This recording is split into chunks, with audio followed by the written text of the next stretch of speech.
তোমার, আমি যে তোমার।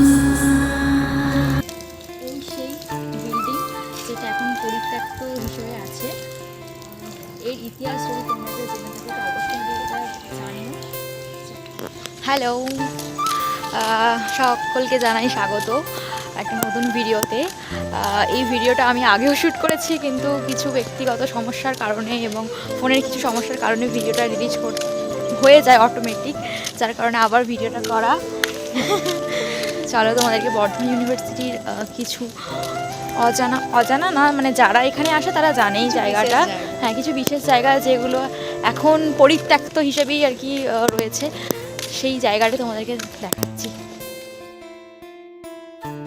এই পুরনো বিল্ডিংটি রয়েছে আমাদের বাংলা ডিপার্টমেন্টের একদম ঠিক পাশেই, সামান্য একটুখানি এগিয়ে গেলেই তোমরা দেখতে পাবে এই যে সবুজে ঘেরা আমাদের বর্ধমান বিশ্ববিদ্যালয়। এত সবুজ, এত গাছপালা, এখানে মন ভালো করার মতন একদম পরিবেশ এটা। আমাদের বর্ধমান বিশ্ববিদ্যালয় প্রতিষ্ঠা হয়েছিল 15ই জুন 1960 সালে। প্রতিষ্ঠার সময় 6টি স্নাতক বিভাগ এবং 30টি অধিভুক্ত কলেজ নিয়ে যাত্রা শুরু করেছিল। বর্তমানে আমাদের এই বর্ধমান বিশ্ববিদ্যালয়টিতে 31টিরও বেশি কিন্তু স্নাতক এবং 66টির বেশি স্নাতকোত্তর কোর্স চালু হয়েছে। তার সাথে দেখতে পাচ্ছ আমাদের এই বর্ধমান বিশ্ববিদ্যালয়ের আয়তন কতটা। এর আয়তন হলো 316.31 একর আয়তনে। ক্যাম্পাসে 39টি স্নাতকোত্তর বিভাগ রয়েছে এবং 74টি অধিভুক্ত কলেজ রয়েছে। আর এই যে দেখতে পাচ্ছ জিওগ্রাফি ডিপার্টমেন্টের ঠিক অপোজিটে এই হলো সেই পুরনো বিল্ডিং, যেটার কথাই তোমাদেরকে আমি এতক্ষণ ধরে বলছিলাম, যেটা পরিত্যক্ত হিসেবে এখন পরিণত হয়েছে। তোমরা ভিডিওটি অবশ্যই প্রথম থেকে শেষ পর্যন্ত দেখবে, তবেই বুঝতে পারবে এই জায়গাটি এত সুন্দর, পুরো মন হরণ করার মতন একটি জায়গা, যেটা কিন্তু সবাই জানে না। যাদের প্রথমের দিকে ডিপার্টমেন্ট তারা কিন্তু এই জায়গাটা সম্বন্ধে অতটা হয়তো পরিচিত নয়। একদম হিস্টোরিক্যাল প্লেস।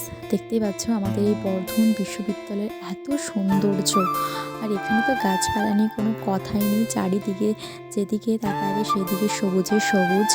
যারা ভাবছো এই বর্ধমান বিশ্ববিদ্যালয় ঘুরতে আসবে, তারা কিন্তু হাতে অবশ্যই সময় নিয়ে এসো, কারণ তোমরা কম সময়ের মধ্যে কিন্তু আমাদের এই বিশাল আয়তনাকারের বর্ধমান বিশ্ববিদ্যালয় তোমরা ঘুরে দেখতে পারবে না।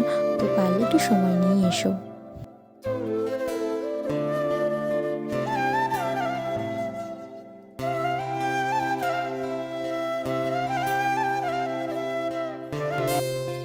আমাদের বর্ধমান বিশ্ববিদ্যালয়ের আরও একটি সুন্দর জায়গা তোমাদের সামনে তুলে ধরলাম। এই সেই পুকুরের পাড়, যেখানে কিন্তু একটা আলাদা রকমেরই তৃপ্তি। আমার বিশেষ করে মনে হয় দারুণ একটা সুন্দর জায়গা।